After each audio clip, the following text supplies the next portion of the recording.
Welcome to Hoyt's Bowhunting Whitetails. On today's episode, I want to talk about the best tip that I ever got regarding whitetail hunting.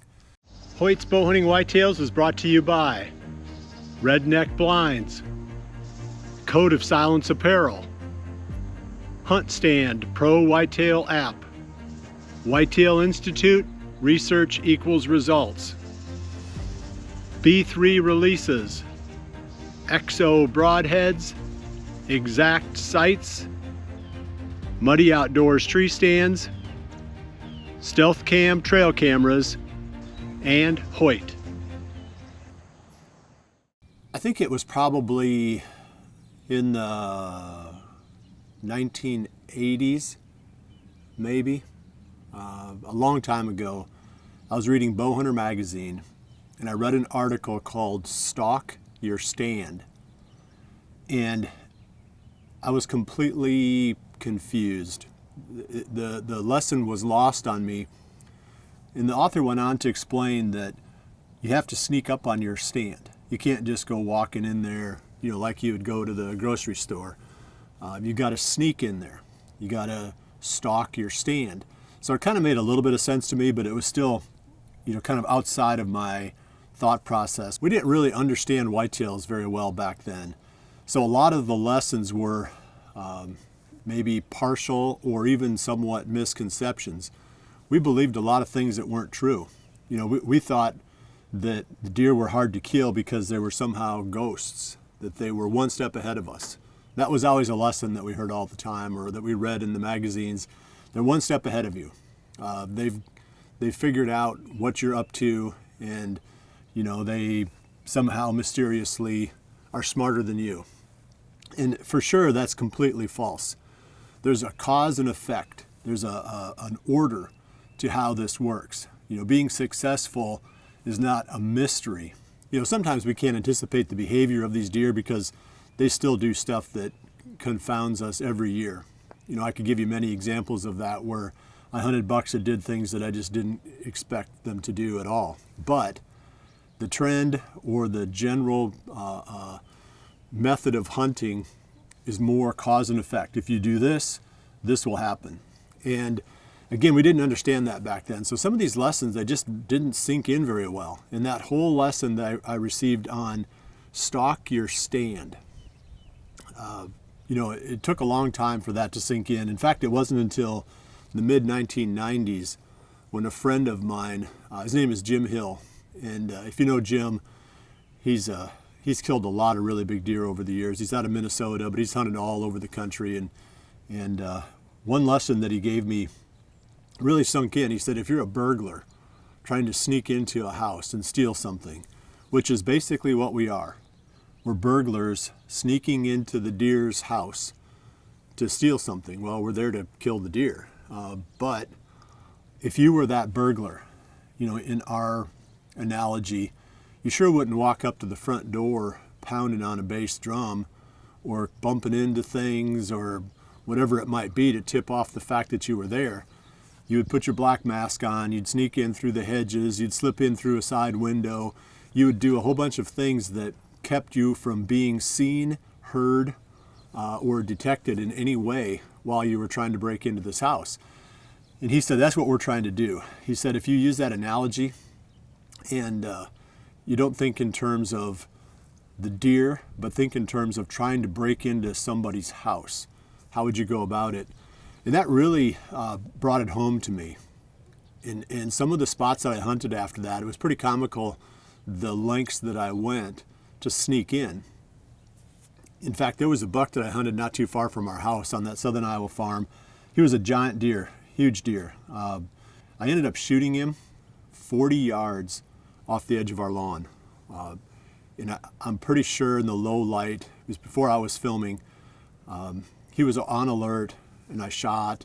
Everything looked good. The arrow looked good as far as I could see it. And then, I heard the hit and I thought I got him. I thought everything was perfect. And I went back the next morning and all I found was the arrow with no blood on it and a really scanty little blood trail. So the only thing I can figure was he ducked and I hit him high. And I saw him again that day and I saw him again 5 days later and he looked fine. But anyway, coming back around to this whole analogy, I was sneaking into those spots. It was, I would hide behind the LP tank, and I'd go down, along the edge of the parking, the driveway behind the garage, get behind the levee on the pond, sneak along, and all this extreme to sneak into a tree stand that was 40 yards off the edge of our lawn. But I figured if he's bedded anywhere around there, I need to be able to get in there without him knowing. So I was basically the burglar in the analogy, and I was going to great extremes. Well, it paid off, and like I said, I got a shot at him out of that tree stand, and that stuck with me, over the years. That was 2004 when that happened.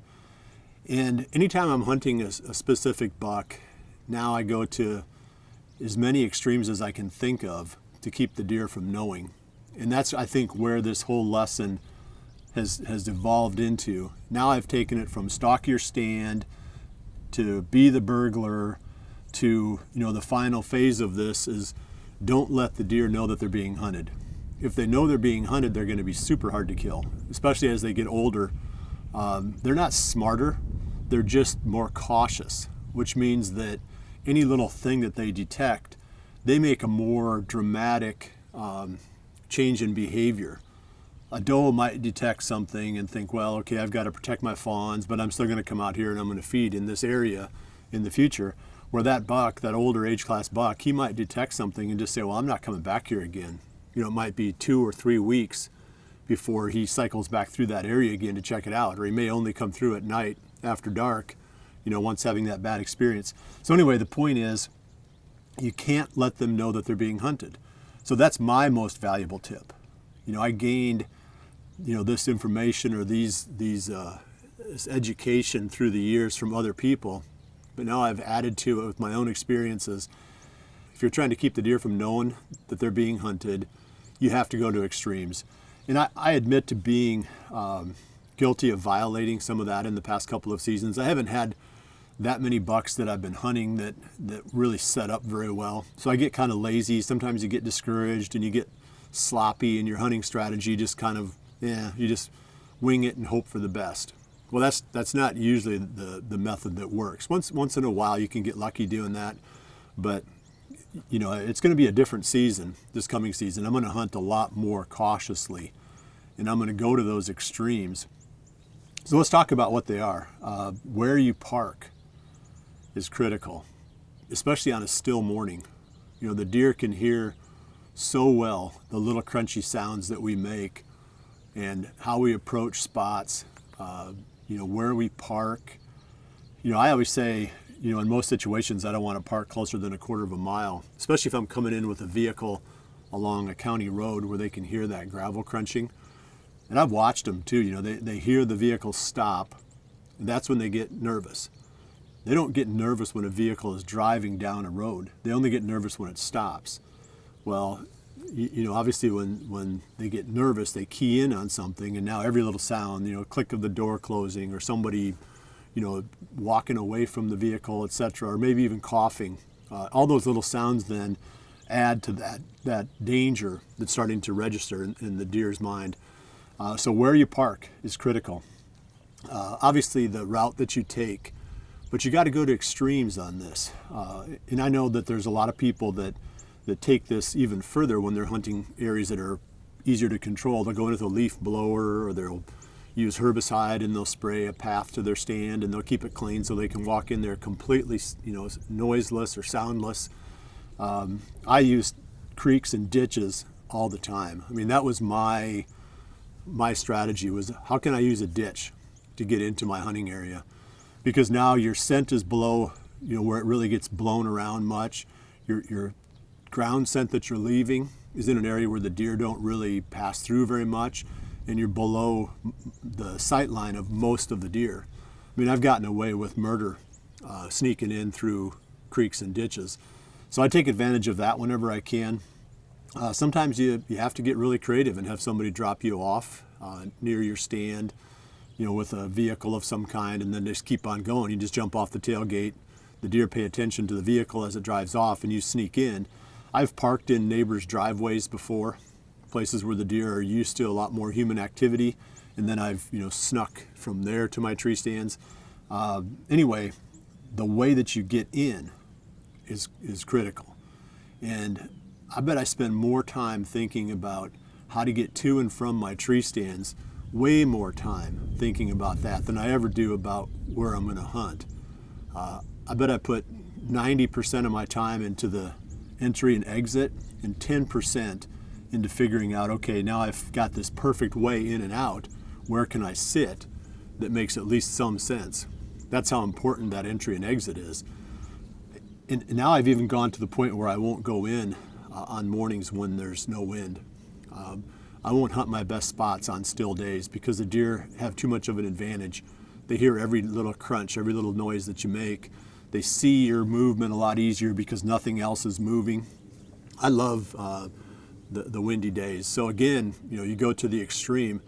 I even, and I've talked about it, I haven't done it recently, but I even spent one season just sleeping out there. And then there was no entry and exit. Well, I shouldn't say that. I would do my entry and exit at midday when it was windy, but I would sleep near my tree stand at night. And that way I wasn't bumping anything going out when the light was low and the wind was down, or coming in the morning, through the potential areas where the deer were at. I ended up killing a really nice deer doing it, but that's the extreme. And I'll probably have to do that again this season. So now I think that the farm has improved to the point where this season there should be bucks that I'm excited about hunting, going into the season, deer that I'm going to make those sacrifices and do things the right way, take it to the extreme. Sitting on stand, anything you can do to reduce the amount of scent that you transmit from your body. You got to figure a deer is 100 yards away. If he can't smell you, then he may not be in bow range, but you also didn't educate that deer.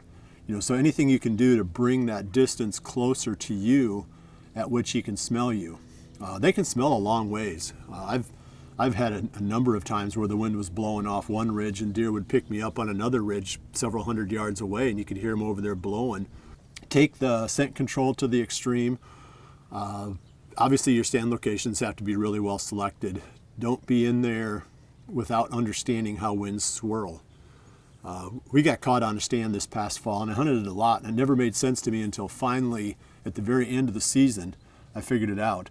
So we're up on a point, and the wind was supposed to be blowing across the top of the point and over the valley below us. But what was happening is it was also blowing around the end of the point, if that makes sense. So every time it gusted, it caused an eddy to fall in behind the end of the point, and that would swirl and kick back up. It would have been okay if there wouldn't have been that termination of the ridge just 50 yards, 60 yards away where the wind swirled around.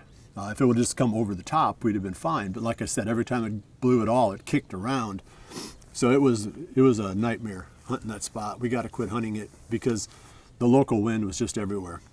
And once again, it only takes one bad experience, and the deer is going to be a lot harder to kill in that spot. Let me think of some other extremes. I'm sure there's a few. Your movement, that's one that it's tougher now with the camera, the cameraman. But I used to sit just motionless other than my head. I had my head on a pivot. I wanted to see the deer before it got close enough. Where if I was going to have to move to get into position, I needed to know where he was coming from. So I was constantly turning my head. I'd spend the whole day just pivoting my head back and forth, but I wouldn't move anything else because I was always afraid that I'd look over my shoulder and there he's going to be 30 yards away, staring up at me when I, recklessly raised my arm quick to, do whatever. So that's another thing. I mean, you go through the list of going to the extreme. That's where you need to find yourself. And obviously, there's more motivation when you're hunting a big deer than when you're just out there trying to fill tags. But that's what it takes to be successful. I've learned the cause and effect. If you do this, then this. And if they know they're being hunted, they're super hard to kill, and they're really, really good at knowing that they're being hunted. Well, I appreciate you joining me. Hopefully you picked up a little something from today's episode. I'm excited about this fall. If you haven't noticed, there's going to be some bucks that are worth making those sacrifices for. Well, I appreciate you joining me. I'll see you right back here again soon for the next episode of Hoyt's Bowhunting Whitetails. And remember to always dream big.